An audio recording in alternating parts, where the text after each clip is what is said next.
Hello दोस्तों, स्वागत है आप सभी का मेरे इस यूट्यूब चैनल में।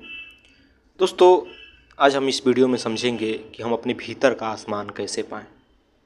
दोस्तों, जिस प्रकार इस बाहरी दुनिया में एक आसमान दिखाई देता है, जब हम आंखें ऊपर करके देखते हैं तो हमें एक खुला आसमान दिखाई देता है। उस आसमान को देख करके उसकी विशालता का बोध होता है।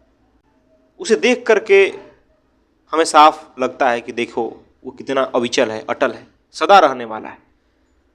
उस पर जो आंधी, तूफान, बादल ये सब आते हैं, उसका कोई फर्क नहीं पड़ता। चाहे हमारी धरती घूमती रहे, कितने भी दिन रात होते रहे, लेकिन आसमान जो है वो अविचल है, अटल है। उस पर कोई फर्क नहीं पड़ता, वो सदा रहने वाला है। दोस्तों, उस आसमान की तरह ही हमारे भीतर भी एक आसमान है, लेकिन चूंकि हमें उसका ज्ञान नहीं है, इस कारण ही हमारे जीवन में इस प्रकार दुख है। इस प्रकार हम छोटी छोटी बातों में हम प्रभावित हो जाते हैं। हमें छोटी छोटी बातें बेचैन कर देती है। हमें भीतर का आकाश नहीं पता है, हमने नहीं पाया है। वही कारण है कि हम दुनिया के तमाम चीज़ों के पीछे इस प्रकार भागते नजर आते हैं। हम चीज़ों से अपने आप को भर लेना चाहते हैं। क्यों? क्योंकि हमें अपने आकाश का, अपने आसमान का बोध नहीं है, उसकी विशालता का बोध नहीं है। और बोध होगी भी कहाँ से जब हमने अपने भीतर का आकाश पाया ही नहीं है।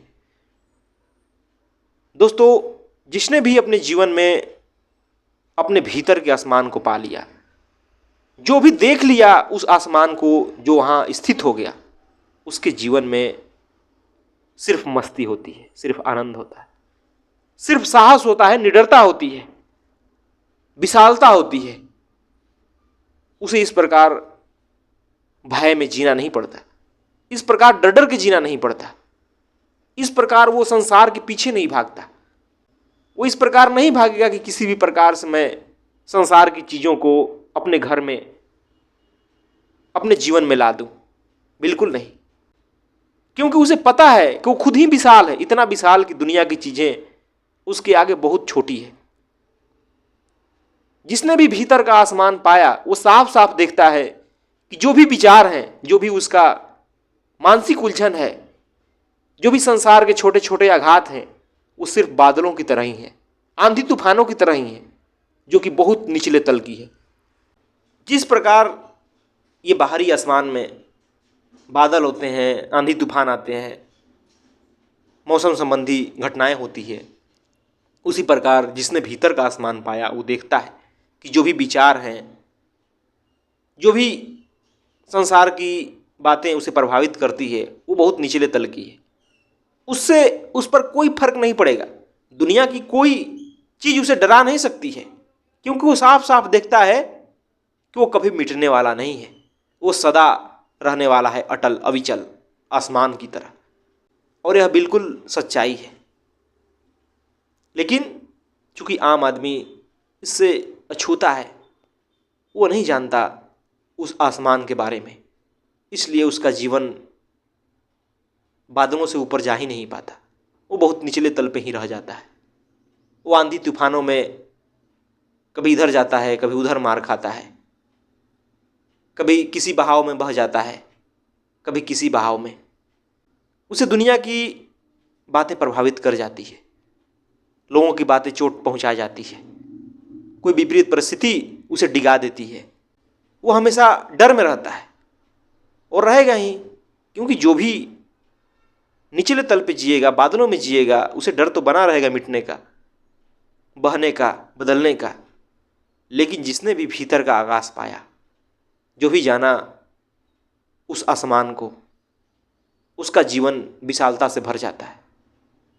उसके जीवन में एक स्थिरता होती है।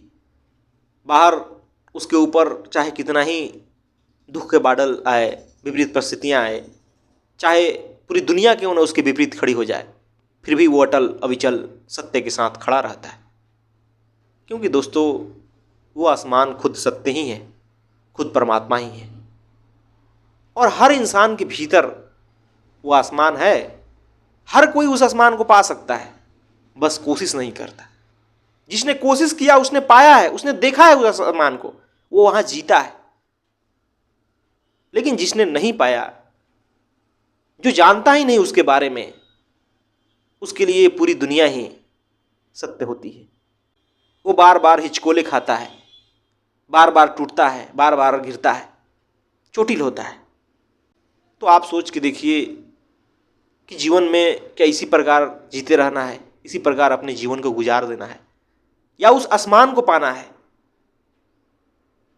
जो आपको वो स्थिरता देगा, जो निडरता देगा, जो आपको साहस से भर देगा, जहां दुनिया की कोई बात प्रभावित नहीं करेगी, कभी मिटने का डर नहीं होगा। वो आसमान उपलब्ध है, सबके लिए उपलब्ध है। बस आप कोशिश नहीं करते उसे पाने का। कोशिश कीजिए उस आसमान को पाने का, आपके जीवन की तमाम झंझटें दूर हो जाएगी, आपको दुनिया समझ आएगी, आपको जीवन समझ आएगा। आप इस प्रकार दुनिया के बातों से, दुनिया की समस्याओं से डर के नहीं रहेंगे, आप निडर होकर खड़े होंगे। आपके भीतर वो साहस आएगी, मेरा यकीन कीजिए। धन्यवाद दोस्तों।